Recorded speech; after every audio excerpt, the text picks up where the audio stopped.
कोटा संभाग की जो लघु चित्र शैली है वो पूरे देश भर में विश्वविख्यात है।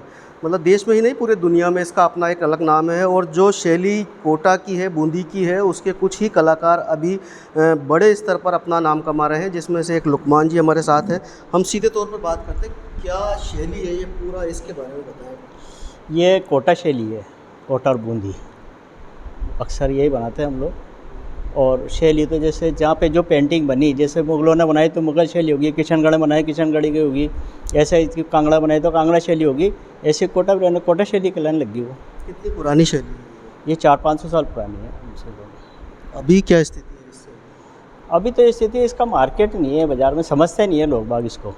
ठीक हो, आपने बनाई किस किस तरह की बनाई है? मैंने पेंटिंग बनाई है, 12 मासे बनाया, शिकार बनाई है, राग रागनी बनाई है, सवारी बनाई है, और दरी खाना वगैरह बनाया है, और लोग सब्जेक्ट बनाया। जो सब्जेक्ट कहाँ कहाँ तक आप पहुँचे? मेरी पेंटिंगें तो अमेरिका, पोलैंड, इंग्लैंड, ऑस्ट्रेलिया तक का मैंने ऑर्डर करा है। और अमेरिका अभी कर रहा हूँ मैं हॉलैंड का काम। और अमेरिका के भी मेरा एक आया था मेरे पास, तो वो काम कराते रहता मुझसे। इस शैली में किस तरह का चित्रण करते हैं? इस शैली में थोड़ा सा क्या, बूंदी में और कोटा में थोड़ा सा फ़र्क आ जाता है मतलब। तो वो शैली के हिसाब से क्या है कि जैसे कद वगैरह और कलर वगैरह ये सब फ़र्क आ जाता है। आँखें वगैरह जब मुग़ल में है तो मुग़ल में अलग बनेगी, बूंदी में तो थोड़ा सा उसमें चेंज हो गया, और कोटा में आके फिर चेंज हो गया। जैसे बादाम की तरह से आँखें होगी, इसमें आम के पत्ते की तरह से होगी, बूंदी में तो ऐसे चेंज हो जाता है। ये घाघरे जो है घंटी की तरह से बनने लग गए, ऊंचे कद छोटे कद होने लग गए, कलर स्कीम चेंज होगी, ये सब। सबसे अच्छी पेंटिंग कौन सी है? पेंटिंग तो सभी अच्छी है जो आदमी को पसंद आ जाए। हमारे लिए तो बनाते हैं, सब अच्छे बनाते हैं। फिर भी बाहर किसी को कोई ज़्यादा पसंद आई? बाहर तो देखो, पहले तो शिकार पसंद करते थे, आजकल तो नहीं करते हैं आजकल तो। और अभी 12 माह से भी बहुत चलता है बाहर, 12 माह से बहुत चलता है। और जैसे अपने इंडिया में जो है श्रीनाथ जी वगैरह का अच्छा चलन चल रहा है इंडिया में आजकल। इंडिया के थोड़ा ज़्यादा अच्छा खरीदार है बने से। अब इंटरेस्ट क्यों नहीं आ रहा है इसमें, बच्चों में, इसमें? इसमें आगे वो ही नहीं है ना, स्कोप नहीं है ना, आगे कमाई का साधन ही नहीं है। क्या होना चाहिए सरकार को? इसके लिए सरकार को इसके लिए आगे प्रोत्साहन करना चाहिए। कोई क्लास वगैरह लगाए, कोई इस बारे में समझाए बच्चों को, कोई कॉलेज वगैरह में समझाए कि भाई होती क्या है ये शैली। जानते ही नहीं आज का आदमी कि होता क्या है, कोटा शैली क्या होती है, बूंदी शैली क्या होती है, ये कोई जानता ही नहीं है। मुगल शैली क्या होती है। कोटा में किस तरह से है कोटा में ये शैली जो बूंदी की थी, कोटा में किस तरह से है? कोटा में क्या था मतलब किस तरह से ये शैली बूंदी से कोटा में वापस आई है? ये जैसे वहाँ के राजा है ना, वहाँ का तो वहाँ के आर्टिस्ट आए, उन्होंने बूंदी की पेंटिंगें बनाई। बूंदी की पेंटिंग के पास फिर टाइम के हिसाब से सब चेंज होता चला गया। फिर उन्होंने अपना अलग हिसाब किताब बनाने लग गया था। किसी को क्या कोई पसंद आई, किसी ने क्या पसंद आई, तो वो फ़र्क पड़ने लग गया, उसका नस्ल में फ़र्क पड़ने लग गया। तो कद भी छोटे हो गए, मेवाड़ का इसमें इफेक्ट आया तो छोटे होने लग गए कद। पगड़ी चेंज होगी, अपने मूछे वगैरह, ये वो जो औरतों के बदन होंठ फूले हुए आने लग गए, बादाम की तरह से आँखें आने लग गई, ये सब चेंज हो गया। इसमें बारीकी ज़्यादा है या बहुत आसान है? बारीकी तो सब में ही, वैसे बूंदी पेंटिंगों में ज़्यादा बारीकी थी पहले के टाइम में। कितना समय लगता था? पेंटिंग में तो टाइम लगता है, तो जैसी पेंटिंग बनाओगे उसके साथ टाइम 6 महीने लग जाता है पेंटिंग में। और आप बताएं क्या जी बनाते हैं आप, किस तरह से किसी को? जी मैं मिनिएचर पेंटिंग बनाता हूँ।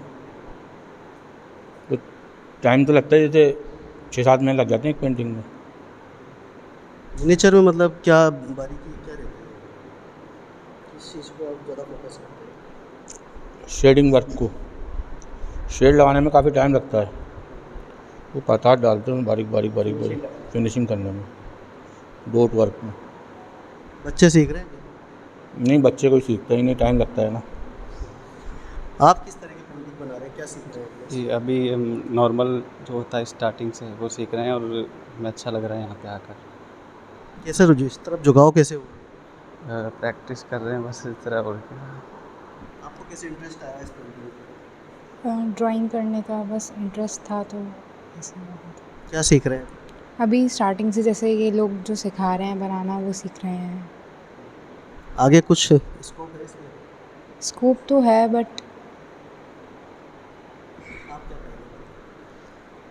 ड्राइंग मुझे 11th क्लास से ज़्यादा पसंद आने लगी क्योंकि हमारे जो सर थे राकेश सिंह सर, तो उन्होंने मुझे बोला था कि मेरा इसमें ज़्यादा इंटरेस्ट है, तो मेरा जो फ्यूचर है इसमें ज़्यादा ब्राइट है। तो मैंने इस कैंप को, समर कैंप, आर्ट कैंप को ज्वाइन करना ज़्यादा सही समझा और इन्हीं की वजह से मैं आई हूँ। और हमें इस कैंप में सेकंड डे है आज और हमने बहुत सारे फीचर्स बनाना सीखे, जैसे कि आइज़ ड्रॉ करते हैं हम और हैंड्स बनाना सीख रहे हैं, फेस कट सीख रहे हैं हम। तो यही सब अभी कंटिन्यू चल रहा है। आप क्या सीख रहे हैं? अभी तो हम आइज़ बनाना सीख रहे हैं, हैंड्स एंड लेग्स, फेसेस, और मुझे बहुत अच्छा लग रहा है। लोकमान सर एंड राकेश सर हमें इतना अच्छे से गाइड कर रहे हैं। आप बहुत अच्छा लगता है ड्राइंग करना। सर जैसे गाइड करते हैं वैसे अच्छे से बनाते हैं। बहुत सारी चीज़ें सीखी है, हैंड्स, फेस, और वो सीखा है कि डिफरेंस क्या होता है अलग अलग शैलीज़ में, और भी बहुत कुछ। सर आप बताइए किस तरह की जो शैली जो आप बता रहे थे अभी बारहमासा, और कहाँ से शैली आई है ये बता। राजस्थानी जो चित्रकला है वो बहुरंगीय है, पहली बात तो ये है। और ये न सिर्फ रियासतों में जन्मी, अपितु जितनी भी छोटी मोटे ठिकाने हुए वहाँ तक भी इसका फैलाव रहा है। ऐसा माना जाता है कि हर 20 कोस पर ये स्टाइल बदली है। जैसा कि लुकमान सर ने अभी कहा कि शैलीगत जो परिवर्तन होते हैं उनका इम्पैक्ट साफ साफ दिखाई देता है। यूँ आप पेंटिंग शुरू रखेंगे राजस्थान की सभी जो स्टाइल है तो आप पता नहीं कर पाएंगे कि कहाँ इसमें अंतर है, लेकिन बारीकी से देखने पर यह पता चलता है कि हर शैली का अपना अपना एक विशेषताएं हैं जिससे उसकी एक अलग पहचान बनती है। जैसे बूंदी है उसी तरह से कोटा का भी अपना एक रंग है। स्पेशली इसमें 3 बातें हैं। पहली तो जो लोकल इम्पैक्ट है, जो स्थानीय प्रभाव है, वो जो यहाँ के स्थानीय चित्रकारों ने उसमें संयोजित किया। कुछ जो कि बाहर से चित्रकार यहाँ पर आकर के जिन्होंने राजाओं के संरक्षण में काम किया, जैसे ये चित्रकार थे, कुछ तो थे दक्षिणी जो सल्तनत थी वहाँ से यहाँ आए थे, और कुछ मुग़ल सल्तनत से यहाँ पर शिफ्ट हुए थे।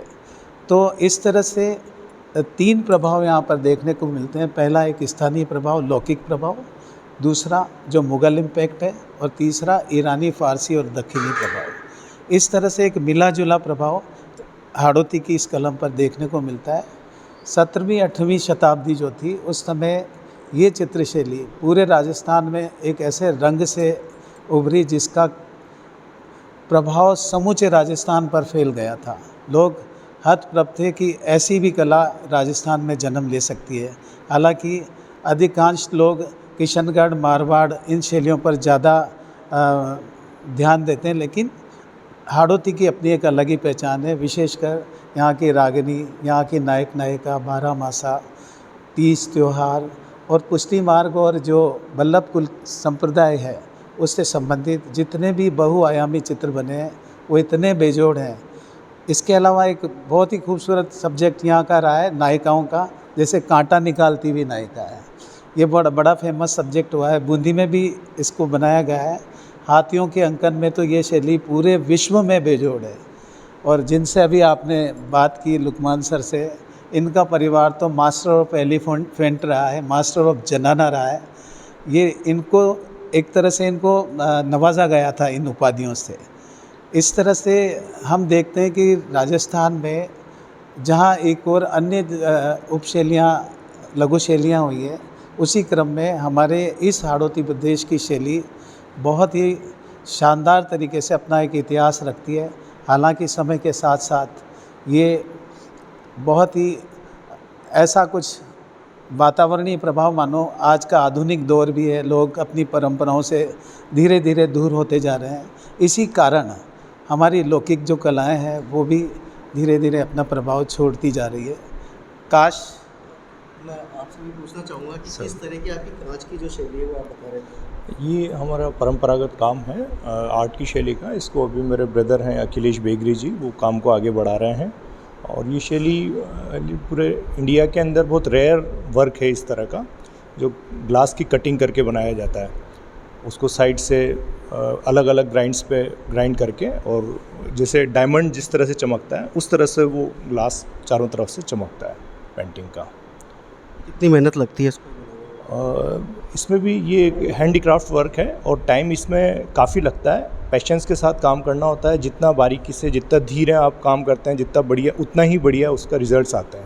उसकी जो ईचिंग, जो एचिंग जो है ना उसकी चारों तरफ की, वो उतनी ही बढ़िया बनती है और उतने ही बढ़िया उसके रिजल्ट्स दिखाई देते हैं पेंटिंग में, ग्लास की पेंटिंग में। आपके परिवार जो हैं वो कहाँ कहाँ पर उन्होंने वर्क किया है? उन्होंने सर जैसे गढ़ पैलेस के अंदर विशेषकर उन्होंने काम किया है, देवता जी की हवेली में, और भी कई जगह, कई बड़े बड़े जो मंदिर होते थे उनके अंदर उन्होंने काम किया है।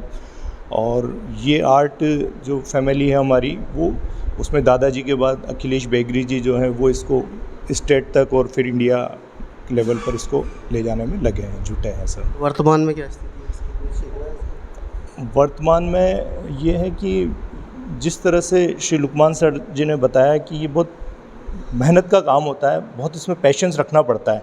सेम लाइक दिस, इस काम के अंदर भी मतलब बहुत पेशेंस रखना पड़ता है। तो इतना पेशेंस लोगों के अंदर होता नहीं है कि एक इतना सा टुकड़ा लेके कांच को और उसको बहुत बारीकी से धीरे धीरे किया जाए।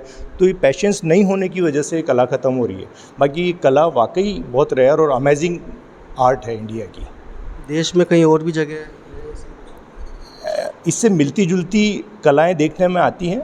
बाकी सेम लाइक दिस, सेम इस तरह की कला अभी कहीं प्रचलन में नहीं है।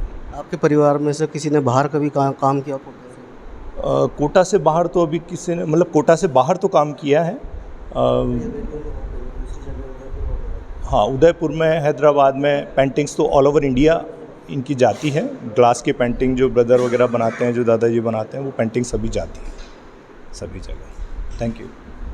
तो ये देख सकते हैं कि आप ये हाड़ौती की जो कला है, जो संस्कृति है, उससे मिली जुली जो यहाँ की लघु चित्र शैली है, जो बारीक काम है, जो मिनिएचर वाला जो वर्क है, मतलब कुल मिलाकर के जो यहाँ पर आर्टिस्ट तो हुए जिन्होंने विश्वविख्यात ख्याति प्राप्त की है, जिसमें आज भी कई लोग हैं। लेकिन वर्तमान समय में जो बच्चे हैं, जो युवा हैं, वो एक रोज़गार से जुड़ना चाहते हैं। आज का युवा केवल रोज़गार से जुड़ना चाहता है, जिस वजह से इस कला से काफ़ी दूर होता जा रहा है। मानना ये है कि अब सरकार को इस ओर प्रयास करना चाहिए ताकि युवा पीढ़ी इससे जुड़े, और जुड़ने के साथ ही जो भारतीय कला है, जो हाड़ौती की संस्कृति है, इसे बचाया जा सके।